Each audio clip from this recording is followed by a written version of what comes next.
बांग्लादेश अपनी vibrant culture और अदम्य भावना के लिए जाना जाता है। 2044 में अशांति की लहर से जूझ रहा है।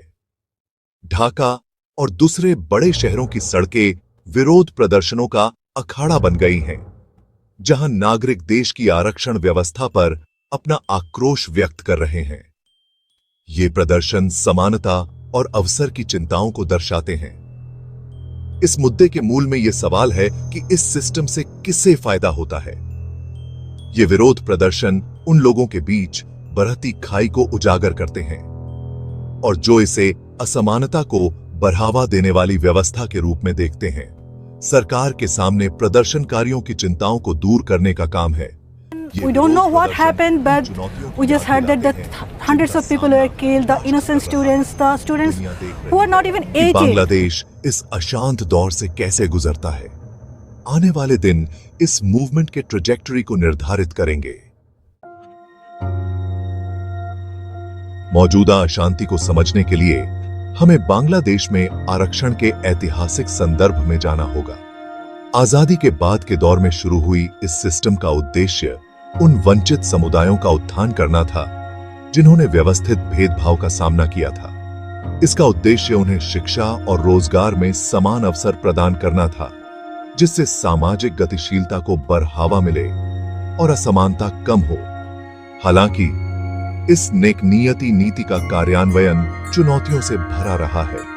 वर्षों से आरक्षण व्यवस्था एक विवादास्पद मुद्दा बन गया है। आलोचकों का तर्क है कि इसने असमानता के मूल कारणों का प्रभावी ढंग से समाधान नहीं किया है और यहां तक कि मौजूदा सामाजिक विभाजनों को और भी बदतर बना दिया है। इस जटिल लेगेसी से उपजे वर्षों से चले आ रहे असंतोष की परिणति है मौजूदा विरोध प्रदर्शन। बहुत से लोगों को लगता है कि सिस्टम का राजनीतिकरण हो गया है और वास्तविक सामाजिक असंतुलन को दूर करने के बजाय वोट हासिल करने के लिए एक टूल के रूप में कोटास का इस्तेमाल किया जा रहा है। अनुचितता की इस धारणा ने नाराजगी और हताशा को हवा दी है, खासकर युवा पीढ़ियों के बीच जो इस सिस्टम को अपनी आकांक्षाओं में बाधा के रूप में देखते हैं। हालांकि हिस्टोरिकल कॉन्टेक्स्ट महत्वपूर्ण पृष्ठभूमि प्रदान करता है। यह जांचना महत्वपूर्ण है कि किन कारणों से 2024 के विरोध प्रदर्शन शुरू हुए। एक कारण था मौजूदा आरक्षण नीति में प्रस्तावित बदलावों के बारे में सरकार की घोषणा। प्रस्तावित संशोधन, जिन्हें कुछ लोगों ने दूसरे समूहों के पक्ष में माना, ने नाराजगी और विश्वासघात की भावना भड़का दी, जो लोग खुद को हाशिए पर महसूस करते थे। फैसले लेने की प्रक्रिया में पारदर्शिता और समावेशिता की कथित कमी ने आग में घी डालने का काम किया।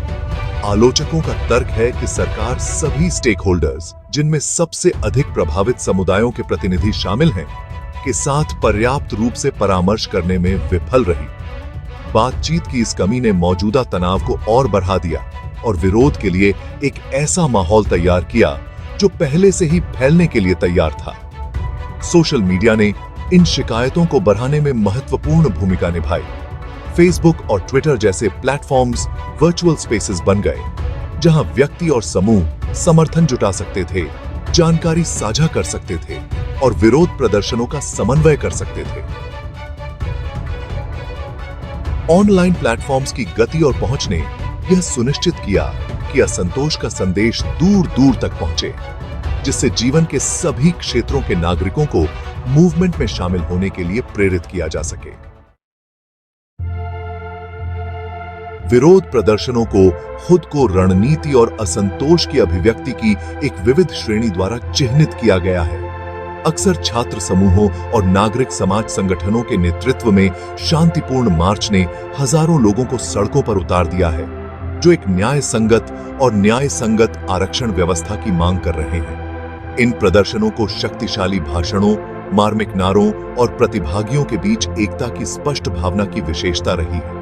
हालांकि हिंसा और टकराव की घटनाएं भी हुई हैं, क्योंकि हताशा उबल पड़ी और प्रदर्शनकारियों और कानून प्रवर्तन के बीच झड़पें हुई। ये घटनाएं, जबकि कई लोगों द्वारा निंदा की जाती है, कच्ची भावनाओं और गहरी बैठी चिंताओं को उजागर करती हैं, जो मूवमेंट को रेखांकित करती हैं। जमीनी स्तर से उभरती आवाजें आम बांग्लादेशियों के सामने आने वाली चुनौतियों की एक विशद तस्वीर पेश करती है। शिक्षा के माध्यम से अपने भविष्य को सुरक्षित करने की आकांक्षा रखने वाले छात्र एक ऐसी प्रणाली में फंसे हुए महसूस करने की बात करते हैं जो योग्यता से ज्यादा कोटस को प्राथमिकता देती है। राष्ट्र के विकास में योगदान करने के लिए उत्सुक युवा पेशेवर अपने लिए उपलब्ध सीमित अवसरों पर निराशा व्यक्त करते हैं। ये व्यक्तिगत कहानियां जटिल बहस को मानवीय बनाती हैं और एक ऐसे समाधान की तत्काल आवश्यकता को रेखांकित करती हैं जो सभी नागरिकों की चिंताओं का समाधान करे।